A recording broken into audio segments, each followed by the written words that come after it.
Good evening. Welcome, everybody. We have a few more coming in, so go ahead and come in and sit down. I'm Debbie Pearson with the Wellness Committee, and wanted to ask everyone, first of all, to grab your cell phones, turn them on silent, and put them wherever you want to put them. And if anyone needs a large print evaluation or headsets, just raise your hand and we'll help you out with that. Now, I'm very excited tonight to announce and to introduce Nancy Walker, which some of you don't need any introduction at all. You know her well. But she is the Executive Director of the Funeral Consumers Alliance of Central Texas. And I called her this afternoon and asked, why would you do this? What attracted you to the funeral business? And Nancy told me that it started when she was a young adult, about the age of 32, where she became curious about what survives physical death. You may have thought the same thing. So she went into a deep dive on death and dying, and had a special relationship that's going to impress everybody. She actually got to know personally Elizabeth Kubler-Ross, who did all of the stages of grief and loss. And this led to an evolution of a spiritual journey. For Nancy, she wasn't particularly religious, but she had her own personal spiritual journey that ended in her becoming ordained as an interfaith minister in New York City. So once she had taken care of the spiritual end of it, it was just natural that she would transition to teaching and presenting about taking care of the physical body after death. So she would be comprehensive and know everything. So that's where her journey to the Alliance took place. I asked her if there was anything else, and she left me with a quote by Voltaire. You may know him, in the 14th century. And the quote was, "God is a comedian playing to an audience too afraid to laugh." I'd never heard it before, and I thought it was wonderful. So that's Nancy. She is also here with Alex. Is it Cassis or Cassis? Cassis, who works hand in hand with Nancy. And if I would give you an in-depth history of Alex, it would have to be imaginary because I don't know what it is. But she works in the funeral industry, and she also has a specialty that you can ask her about. She is an end-of-life doula. You know, we have birthing doulas. She is the end-of-life doula and actually teaches it, so you can ask her a little bit more about that. So let's give a warm welcome to Nancy and Alex, and they're going to speak with you.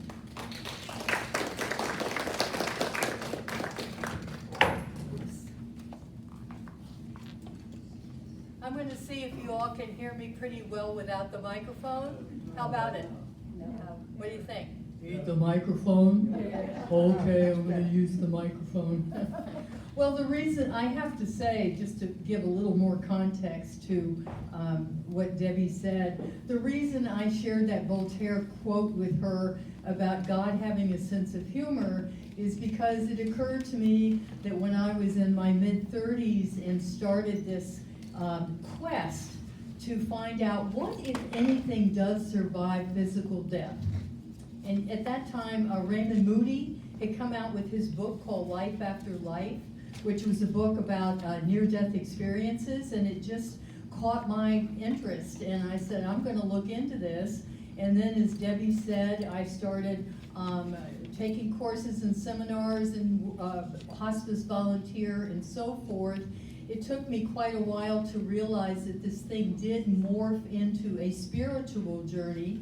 It didn't feel that way when I started, but it kind of went into that, so that I did become an interfaith minister and was ordained at St. John the Divine Cathedral in New York City, which is an awesome place if you've ever been there. And the fact that I've been a volunteer now for 15 years with the Funeral Consumers Alliance here in Austin, and it all started with what, if anything, survives physical death. And now for 15 years I've been talking to people about what do we do with the parts of ourselves that do not survive physical death. And every time I think about, I'm going to start laughing again right now about how funny it is the way that particular journey worked out. And that's why I think that our divine Creator has a tremendous sense of humor. Okay, so now that I'm 82 years old, I've been doing some succession planning, and the universe sent me this most wonderful person, Alex, who has actually literally hands-on experience in the funeral industry. So she's seen the funeral industry operations from the inside, which is very interesting to learn about, and also is, as Debbie said, a certified doula, end-of-life doula trainer. So she and I, we share a lot of information in common, and it just works to our personal happiness and also hopefully the benefit of people who we talk to. All right, so the Funeral Consumers Alliance wants to provide people with information that will help them make informed decisions about their final arrangements and what their options and choices are. And you have, all of us from coast to coast, have rights in dealing with funeral homes under the Funeral Rule, which is federal legislation that went into effect in 1984. And rather than just going down a bulleted list, I want to simply hit on the ones that all in all I think are the most useful and relevant. Number one, you have the right to walk into any funeral home in this country, hold your hand out and say, may I please have your current price list? And the law requires that they give you this price list. If you're a nice, well-raised person, you say thank you very much, and you can be back in your vehicle in 3 minutes if you move quickly. Okay? But they're obligated. There's none of this, please come on in. Would you like a cup of coffee? I'm going to sit you down here in the conference room. Let me get one of the funeral directors to come and talk to you. Now, if you want that, that's fine, but it is not required.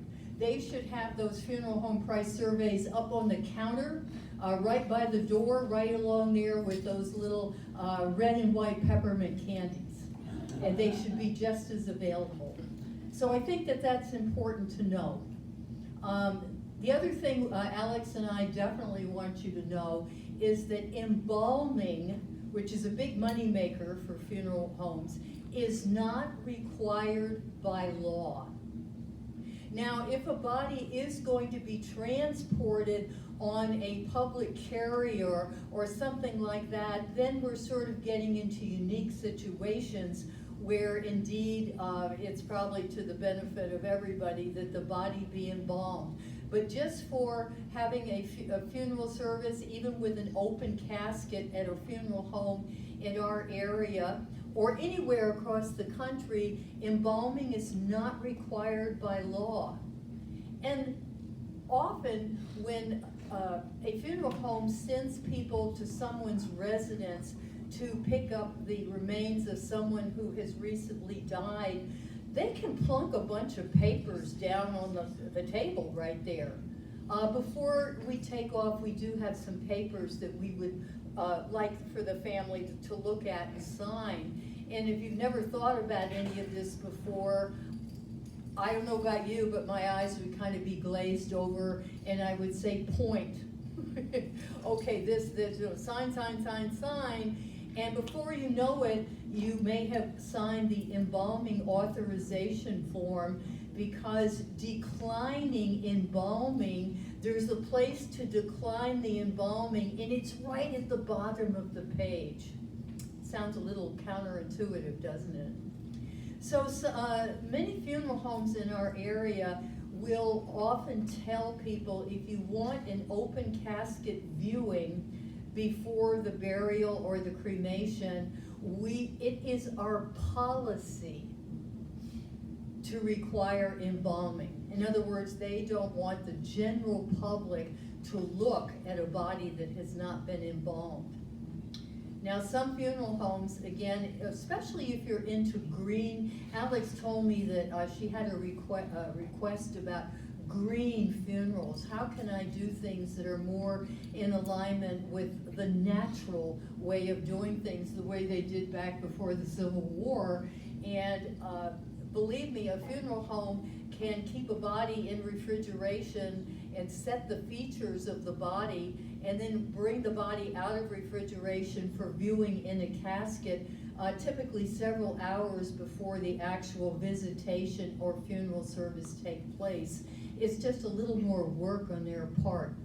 So we just think it's important for you to know what your rights are and what funeral services and merchandise you can easily say, I do want this, I don't want that.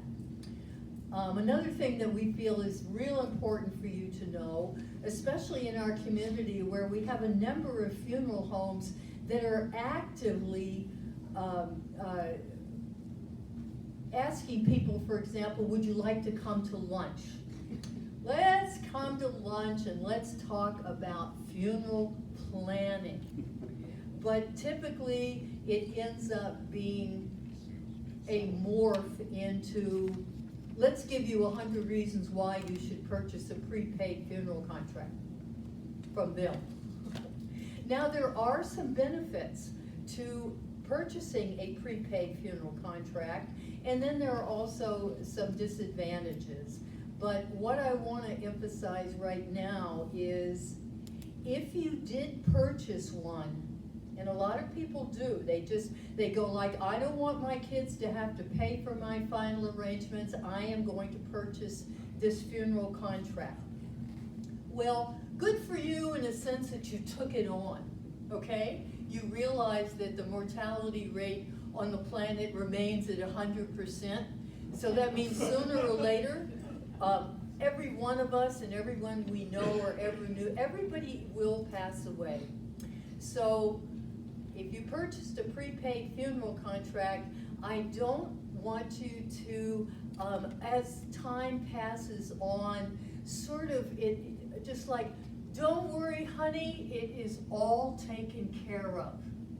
That is so easy when you purchased a prepaid to you might tell them more details like 3 months after you purchased it, but 7 years later, it's just so easy to say, don't worry, it's all taken care of. So Alex and I want you to know that there are things that there is no way for certain expenses to be taken care of at the time that you've purchased the contract, because the expenses that we're going to tell you about are not controlled by the funeral home.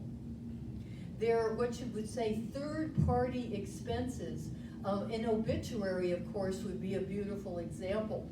A funeral home can help you write an obituary and they can submit it for you, but typically an obituary is written when the end of life is actually there.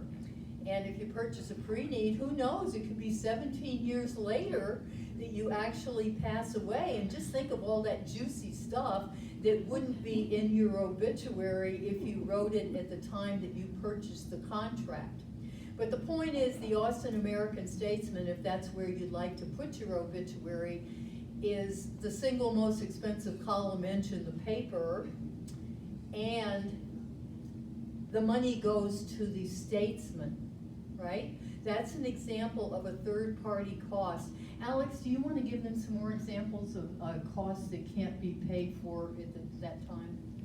Yeah, another cost to consider is if you are choosing to bury, if you're choosing burial as your final disposition, the opening and closing of the grave has to be paid for at the time of death, because again, that's a third-party expense, having the individual who comes in with the machinery to dig the hole and also fill the hole after after the disposition. And so that is a third-party cost that you can't estimate until the time of somebody's death. Another thing I'd like to mention is the negotiation factor of if you purchase in advance, you've purchased it, that's good to go, you've picked your casket and everything is fine and dandy. But if you wait till at need, it gives you actually the leeway of negotiation. Because something that Nancy hasn't mentioned yet is that you also have the right to purchase a casket or urn from a third-party provider. So you guys might be familiar with Costco and Sam's Club and Amazon and Walmart. Now you can Not go, in the store. not in the store, you have to go to the online version, so Costco.com, SamsClub.com, Amazon.com, and there you can actually find caskets and urns that you can purchase and the funeral home has to accept. So that doesn't mean you're gonna go purchase it, pick it up in your pickup truck and drive it down to the funeral home. They will deliver that casket or urn to your chosen funeral home, and it is their legal requirement to accept it. Right, you don't have to be, You don't have to be there to sign for it. Exactly. And so when that option comes at need, you can go to the funeral home and let's say that you found this beautiful blue casket and that's the one that you chose and you are seeing the price at the funeral home for $2,000. But you go online to Amazon or Costco or Sam's Club and you find a similar casket. Now, similar being the key word here. You want to make sure that you're comparing apples and apples, not apples and oranges. But let's say you find a similar casket and it is $500 cheaper. Well, I don't know about you, but I like to save some money. So I would be looking at the more affordable option. Now, you have the option of going to the funeral home and saying, I can pick this casket here, I can press purchase now, or can you meet me at this price range with what you offer? Just like buying a car. And the thing is that most funeral homes want you to stay within their prices or their products. And so most of the time they are willing to negotiate a better price. But that's where, again, if you have prepaid in advance, you kind of lose that advantage of negotiation at need. So that's something else to consider. Death certificates is another expense that we cannot account for how much it will be in 7 years from now. And so the death certificates are something that you pay at the time of death. And from there, what is the normal cost typically? the first death, The first death certificate, right these days is about $20 for the first certified death certificate. The first one. Mhm. And then And you can then- order additional copies, which At the same time. which we always recommend, ordering at least a minimum of about 10. It's better to have more than not have enough and have to order again, because again, at that price range, you're paying. Well, the second certificate, the second, the first one is 20, okay? But when you order a whole bunch, all the certificates after the first one are $4 each. Okay, so just think, at $4 each, you can order certificates 2, 3, 4, 5, and 6, and that's $20, and look how many you're getting. So the thing is, if you try to cut it too thin, and you under order, quote unquote, 3 months later, when you need one more certificate to close an account, guess what? $20, because it's a brand new order. So, but again, these death certificates, the funeral home for your convenience will collect the money, but then they pass it on to the state of Texas, the county, whatever, okay? So those can, obituaries, death certificates, as Alex said, opening and closing if you want to be interred in the ground. If you want a procession from the funeral home to the cemetery, well, we can find out, like today, what would a police escort cost. But if you don't pass away for 17 years, I promise you that in 17 years, the procession guards and the police on motorcycles, it's gonna cost more, okay? So this is all just to give you an illustration of, and of course, flowers. If you're gonna rent a religious facility for the services, the clergy person that you might want as an officiant, the musicians. The catering. Yes, all those prices will typically be more at the time of your death than they would be if you walked in and Alex used the term "at need." That means a death has occurred, I'm going to make funeral arrangements now. Okay, that's what's called at need purchasing. And as she said, you can call, if you find a casket you like at the funeral home and you want to negotiate a little bit, you find the same or a very similar casket online, and you show them that price and you say, well, look, Walmart has a 20-gauge blue casket with a light blue interior.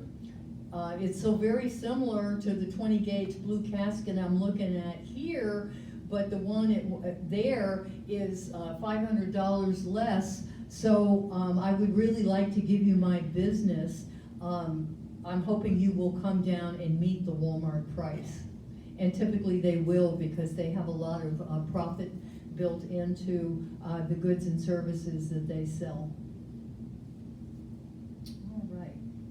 Okay, so we were talking about some other benefits and just things to be aware of about prepaids. And one of the handouts that you have, the one that's on the thicker piece of paper, the one about the Funeral Consumers Alliance, you'll see that our website, our email address, and our phone number are all on there. You have any questions that don't get answered this evening, please, please, please, please, that's what we're there for. Call us, email us, whatever, and we will get back to you with the answers that you're asking about, because it's just amazing. Once you get into this, it's like when people come to our classes at the Lifetime Learning Institute, they'll say, we didn't know what we didn't know. And this is a hard conversation to have, really, which is why we gave you the second handout that you have, the values worksheet. This worksheet is so fantastic, not just for helping you focus on your own preferences and priorities for end-of-life care before you pass away, but they're great for conversations.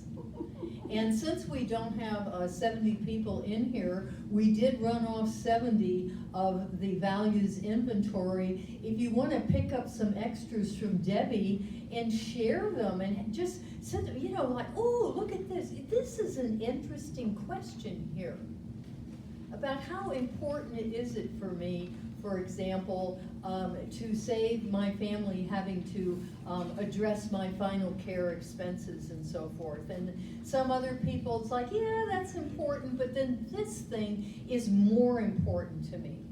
And it's all focusing in really on what our priorities are, what quality of life means to us. And quality of life means different things to different people. Lamar Hankins, who is my mentor, I mean, if I've been involved with FCA for 15 years, Lamar has been involved for 35 years, right? And I know from conversations with him, it's like if I can't read and understand what I'm reading and then respond to it in writing, my quality of life has now been severely compromised. Whereas for me, like I'm losing sight in one of my eyes, audiobooks, right? Or, I mean, I can get the information that I need through listening. So the loss of ability to read is not, for me, as catastrophic as it would be for my friend Lamar. And that's just one example of how these choices that we make and the priorities that we have are so individualized and wonderful topics for conversation.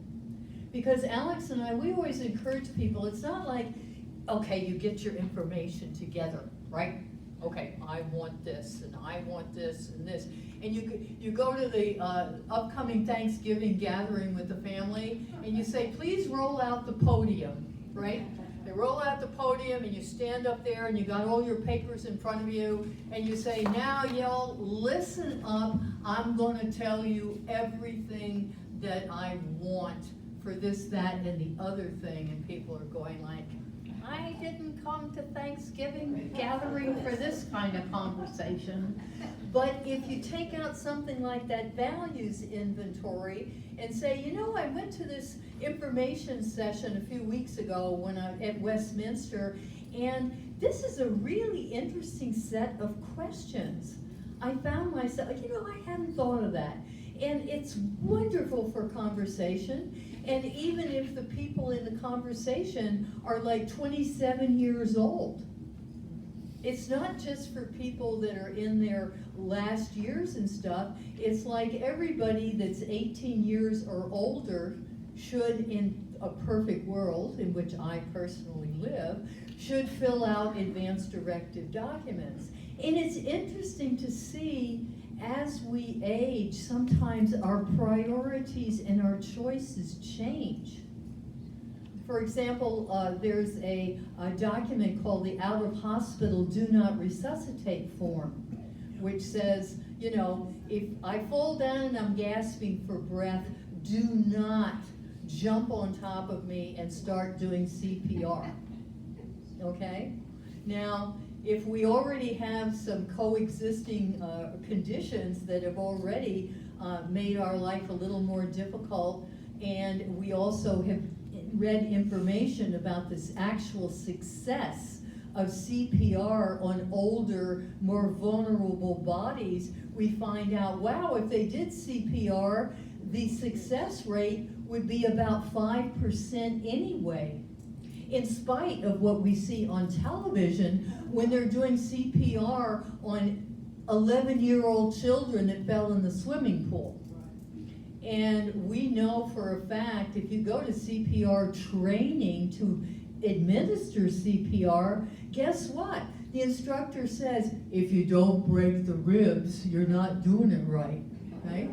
So the point is, I think as we age, the idea of not having CPR becomes a little more worth thinking about and discussing, whereas if you're 37 years old and you have 3 small children, I think you're far more likely to say, keep me alive. I've got little kids, I'm not even 40 years old, keep me going. And that's why these conversations get so interesting, because there's no real right or wrong answer. It's like whatever works for you, and you can end up, instead of standing up at the podium lecturing to the family, you can end up having an interesting conversation and also beginning to normalize talking about death and dying the way it's so very normalized to talk about birthing and raising children, right? Those are the bookends on our life, aren't they?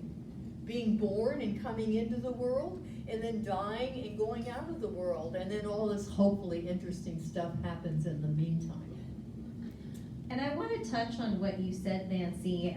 When we talk about the do not resuscitate form and the option of do not resuscitate, it's very interesting the language behind it.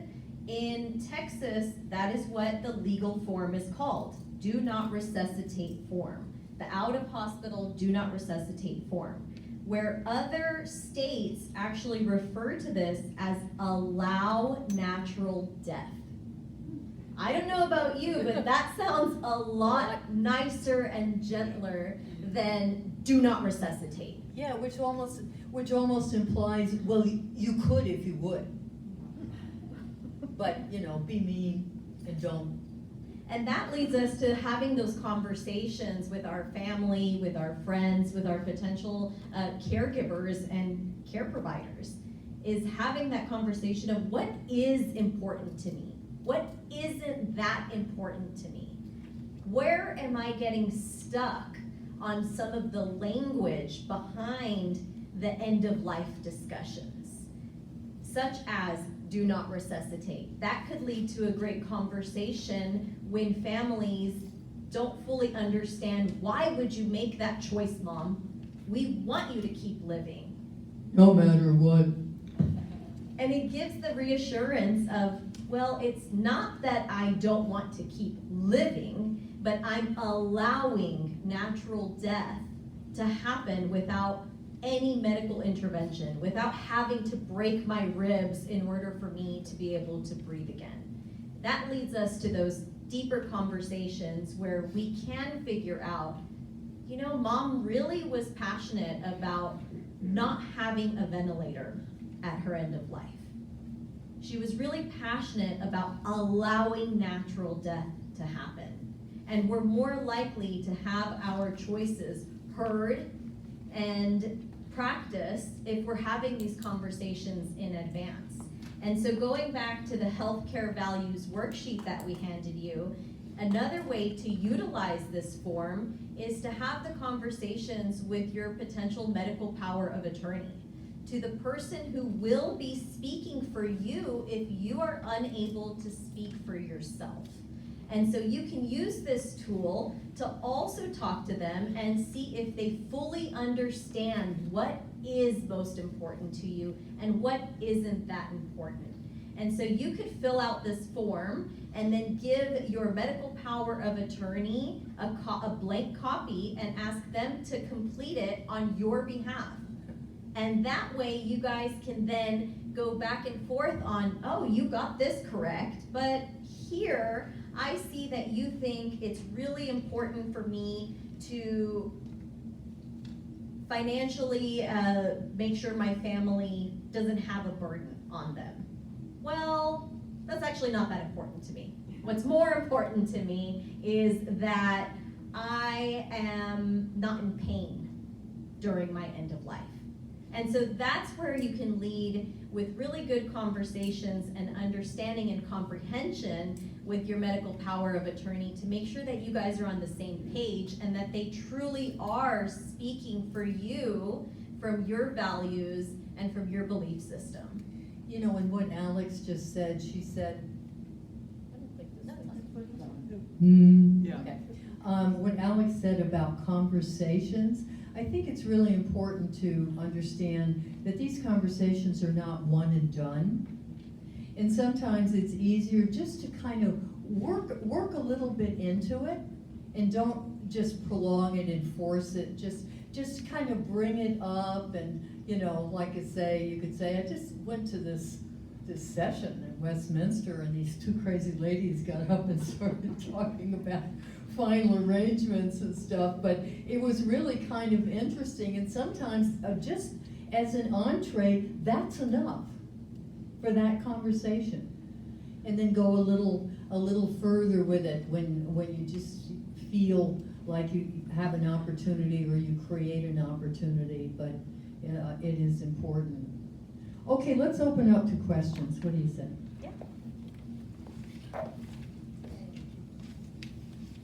Any questions? Oh, we actually want to start out with a question that was asked to Alex before the session began. Yeah, one of the questions that was asked was regarding natural burial or green burial. How many of you have heard of natural burial or green burial? So a lot of you guys are familiar with it, which is not surprising because we are seeing a really big influx of people choosing natural burial. It's actually the second most chosen final disposition for people currently above 18 years old. And I just want to touch on your options about natural burial because we like to refer to it as the shades of green. How green do you want to go? Because you do have options. Now, if you're saying, I want to go full green, I want to be buried in a conservation cemetery where even the landscape is conserved to their native species and it's very untouched. Well, that is an option for you. In fact, there is a cemetery nearby us called Campo de Estrellas, which is the conservation cemetery closest to us. Now, maybe that's not Kind of near Smithville. Cobark? Yeah. Is it? So that's one option. Now, maybe you don't want to go full conservation cemetery. You just want to be in a natural cemetery or even in a natural burial section of a cemetery. Because you do have the option, there are cemeteries that are considered hybrids, and so they have sections where natural burial is allowed and they're very familiar with. Our Lady of the Rosary up in Georgetown is one of those hybrid cemeteries where they have a section specific for natural burial. Then you have the natural burial cemeteries that aren't conservation, but all they do is natural burial, and at their cemetery they don't allow embalming. They don't allow any unnatural products, so caskets have to be all natural and biodegradable. The clothing on the individual has to be all natural and biodegradable materials. You won't see any grave liners, which are those big cement boxes that cemeteries use, which are actually used to maintain the landscape of the land. So in order to be able to mow with those big heavy mowers, they like to have these grave liners to make it a really easy, smooth surface. Natural burial does not allow those grave liners. They're actually, burial practices are 3.5 feet because that's the perfect environment to biodegrade and return back to earth. And so that would be your natural burial option.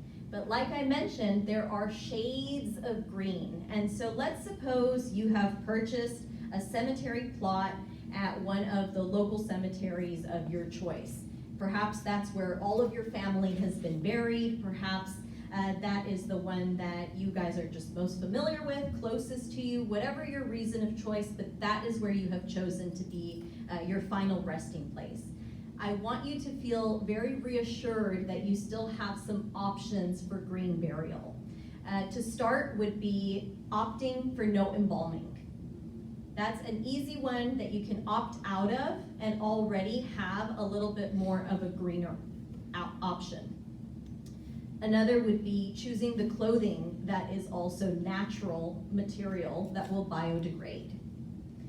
Next would be choosing a casket or even a shroud that will be biodegradable as another option. Tell them some of the materials of caskets.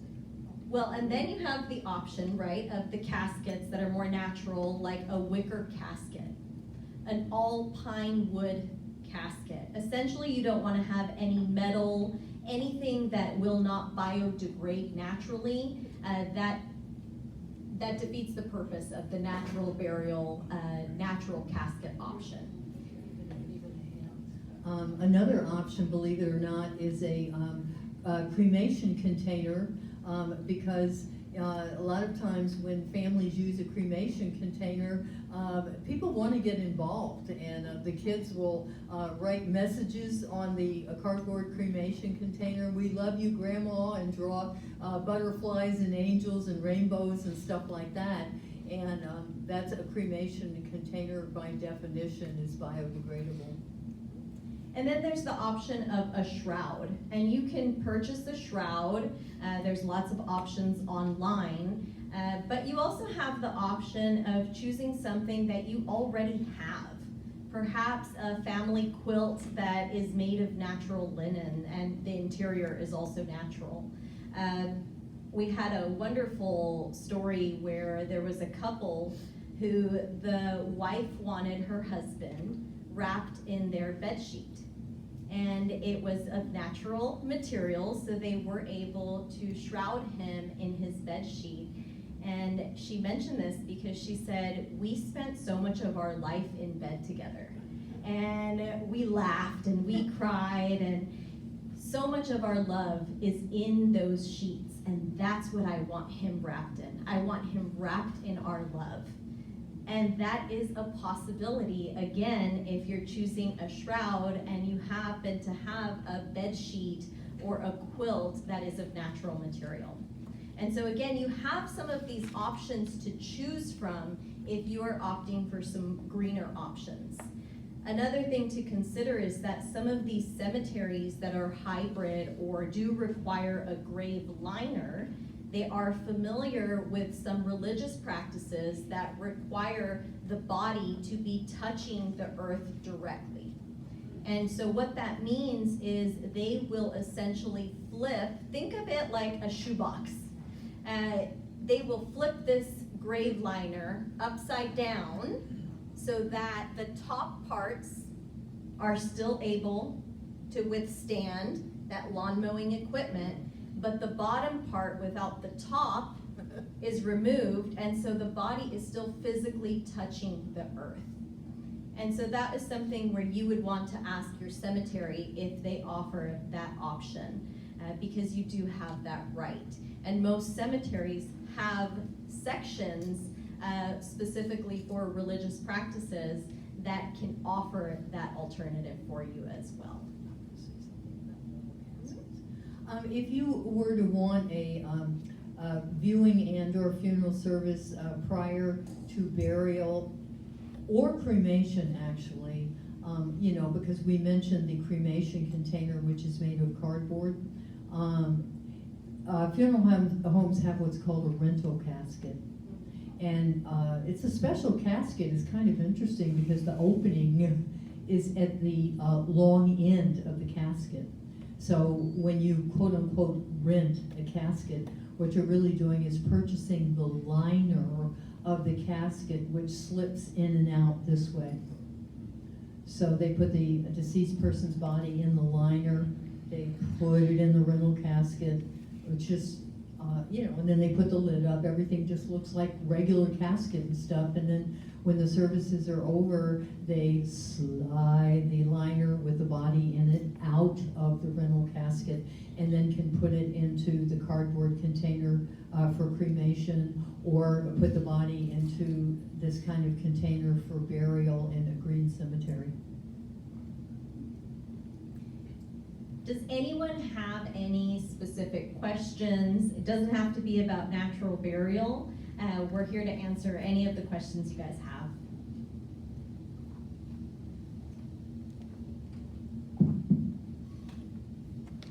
Could you talk about giving your body to science, to medical science, please? Yes, you can give your body to medical science, but if you're going to do it, you need to do it pretty quickly after death occurs. And it's, yeah, you need to be okay with cremation. Except there is one donation option in our area, which is the Body Farm or the Body Ranch down in San Marcos, which instead of medical training, it's forensics, research, and so forth. And in that case, when the body is donated, nothing is ever returned to the family, okay? But in other situations, after the medical training or medical research has been conducted, the body will be cremated, and the family, when the body is submitted, can fill out paperwork saying we want to get the cremated remains back. Recently, there's been some legislative changes in the Texas legislature that right now is limiting medical donation to what's called willed body programs, which typically are located at universities in our area. Their criteria are rather high. You can certainly just go to Google and you can put in Texas Willed Body Programs, and you will find a lot of them come up. Dell Medical School right now does not have their own individual willed body programs. They get the bodies they need from the Southwest Texas Medical Center up in the Dallas-Fort Worth area. So, for example, they don't want bodies from which a lot of limbs have been removed and so forth. They want a pretty whole, W-H-O-L-E body. But I'll tell you what, talking about donation, we older people, not including Alex, have ideal skin for tissue donation, because if a tissue donor is still very youthful, the reason why they look youthful is they have a lot of water in their body cells, in their skin. And so after the skin is procured, a lot of it the water kind of evaporates, and what they end up with is a skin donation sample that's a lot smaller than what they removed. Also, we have a friend that talks about Donate Life Texas. There's a lot of information out there about organ and tissue donation, donatelifetexas.org. And if you have a heart on your driver's license, you're already registered with them. You may have been asked when you submitted your driver's license renewal materials or identification card, are you willing to be a organ and tissue donor? And if you say yes, then you get a heart on your driver's license, and they put very basic information about you in their Donate Life Texas database. So anyway, old skin is perfect for donation because we don't evaporate a lot. And just so you'll know, skin is not removed from all over the body. Typically, it is removed from the torso and the backs of the legs. So, our friend Lemuel has been asked, well, so I want to be a tissue donor. Does that mean that they're going to scalp me or, take all the flesh off my body? But it's just the torso and the legs, and so you could still have an open viewing and a casket and stuff, and nobody looking would ever know that you've been an organ or tissue donor. They can even remove bones that are suitable for transplantation into living people. And if they remove, for example, and let's just say they took this bone right here out of the forearm, they don't just take the bone out and just let everything fall flat. They actually put a replacement piece of some sort in to replace the bone so that the body just looks totally natural. And if it happens to be a man and he has a suit jacket on, you would never know that the bone had been replaced by some PVC. There's other things they use as well. Did that answer your question sufficiently? Yes. Okay. You can also call us and I'll send you a handout. Can you tell us about the price comparison that Funeral Consumer Alliance does? Yeah, typically annually we've gone around and picked up price lists from all the funeral homes in the area in January and February, and then we post them in a chart so people can compare. And this brings to mind something I did want to say about prepaid funeral contracts. One of the biggest arguments used by salespeople to encourage you to purchase one is that prices never go anywhere but up. Now that's true if you take an individual funeral home. Prices typically at that individual funeral home over a period of time will go up. But when you look at funeral homes across this way, it's amazing. I mean, I did everything an uninformed consumer could possibly do, because my family was really into death denial. Children, we weren't allowed to go to funerals. We had no idea about anything having to do with any of that stuff. And so even so, when I came to Austin, I purchased a prepaid funeral contract for cremation for $1,000. And I thought that was a pretty good deal. And it turned out it was an insurance-funded prepaid contract, and I sent this insurance company whatever my monthly payment was until I got the whole thing paid off. And then a few years later, I went, well, oh, look, Heart of Texas, which is still currently the most affordable funeral home for cremation in our area, Heart of Texas Cremation, $695. Ooh. Well, now I was really fortunate. I called the insurance company and I said, I don't wish to have this prepaid contract anymore. They were lovely. They said, oh, we'll send you a surrender form.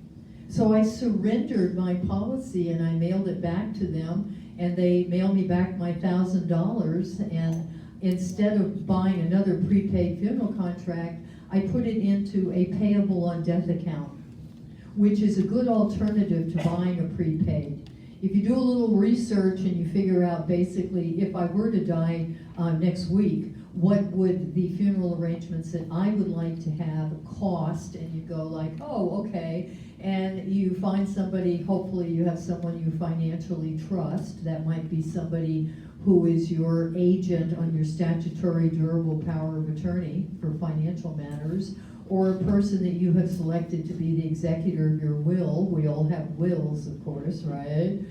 And you go to a financial institution with this person that you trust, and you say, I'm going to open up a special savings account, a payable on death account, and in that account I'm going to put enough money, and you can feed it over a period of time, to cover my final arrangements, and I'm going to throw in some extra money for my obituary and my death certificates and a few other things.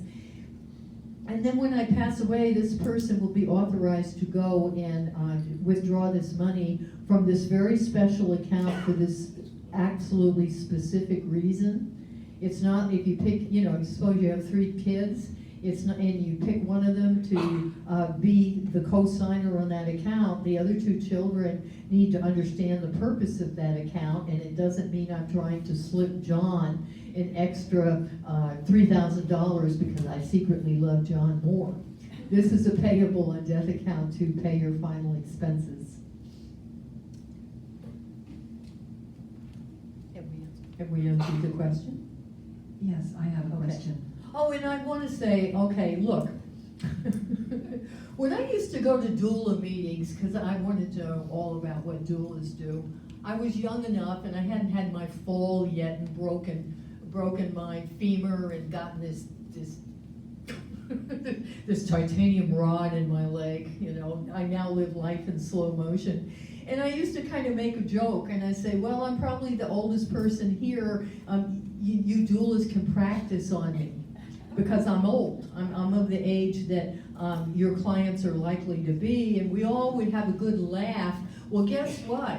I am that now. At first it was sort of like a theoretical thing, but now it really is a real thing. So, and also the active volunteers with the Funeral Consumers Alliance, we have lost some of them to dying. We have lost some of them, we're all volunteers, okay? We've lost some of them to grandchildren. I'm not kidding you. I mean, we used to have people that would drive out to Bastrop or drive down to Luling or San Marcos and pick up these price lists and stuff, and I'm going like, where are these people?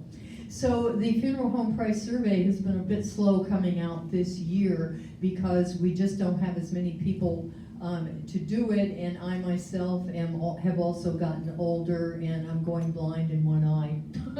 But other than that, we're still very familiar with the prices in the area.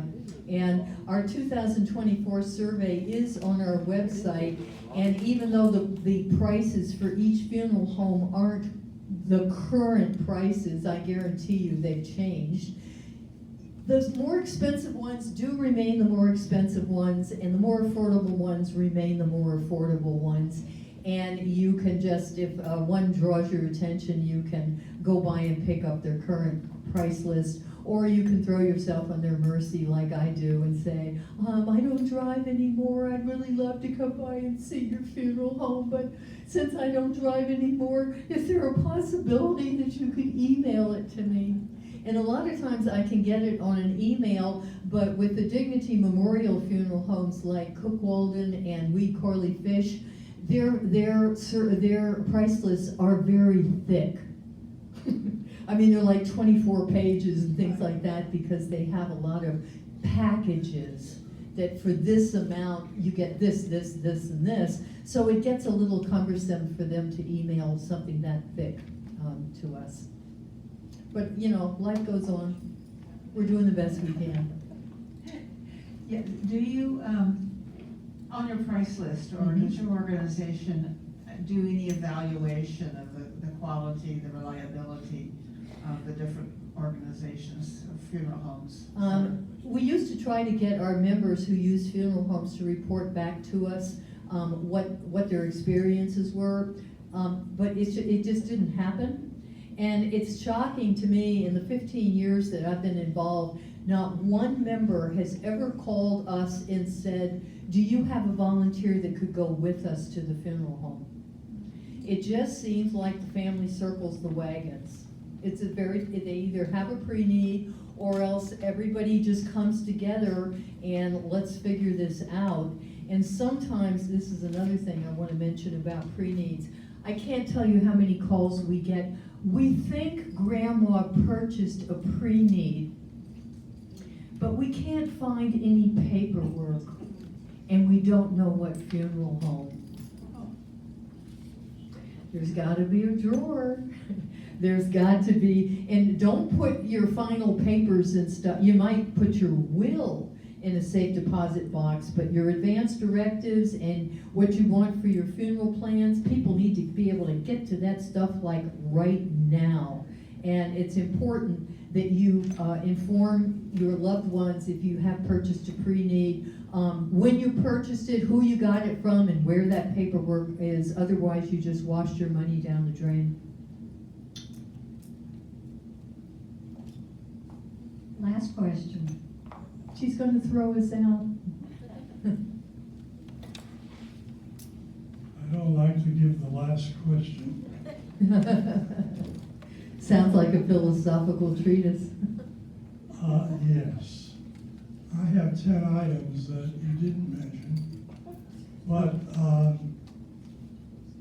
I can only give one because my wife will be pushing me out of that door after the first one, so. Well, don't forget now, you can call us, Right. and I'll answer all 10 questions. Which the juiciest one?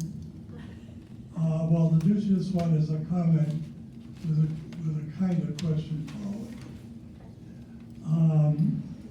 And I'm going to combine two in that one. Yeah, sneak it in. I've planned hundreds of funerals as a pastor and officiated at them, mainly in the northeast and Chicago. So I don't know what the trend is here in Texas, but I know what it is in a lot of places. And my wife is the daughter of a large funeral director's family. And so that was in Illinois. So we both know this industry. My dad was a pastor, so all our good friends were funeral directors, or a lot of them were. So I have had some familiarity with the scene. I want to start not with Kubler-Ross because that's more on grief. I want to start with the Mitford sister, who shocked the funeral industry in this country, and they've been trying to recover ever since. You didn't mention her book, The American Way of The Death? American Way of Death. Yes, they just had something recently on TV And about there's- the Mitford sisters. The funeral directors are still running scared with that. I was in England at the time with my wife doing my doctoral studies, and they considered the American Way of Death as barbaric. And it was more towards simplicity, a box with a body in England, unless you're in the royal family. Now, with that kind of start, I am disturbed greatly at some things happening in the funeral business, and we've been part of this. And that is the corporate nature of the funeral business, where large corporations are buying up funeral homes, paying the funeral director to keep his name on it, because people trust the local person, and controlling his finances, but having one or two people connected with the original family still there. Well, we've seen that here in Austin. Yeah, well, the result of that is the industry is becoming an industry and impersonal. It used to be, when I was a young minister, the funeral director and the pastor knew everybody. And the funeral director cared about the family and always looked at important things in this planning process. My wife's father went to Worcham's College of Mortuary Science and studied all the Egyptian traditions of keeping bodies sound for centuries. And that informed the practices being taught today in schools of mortuary science. Wilbur Vaults, we probably had 1 million light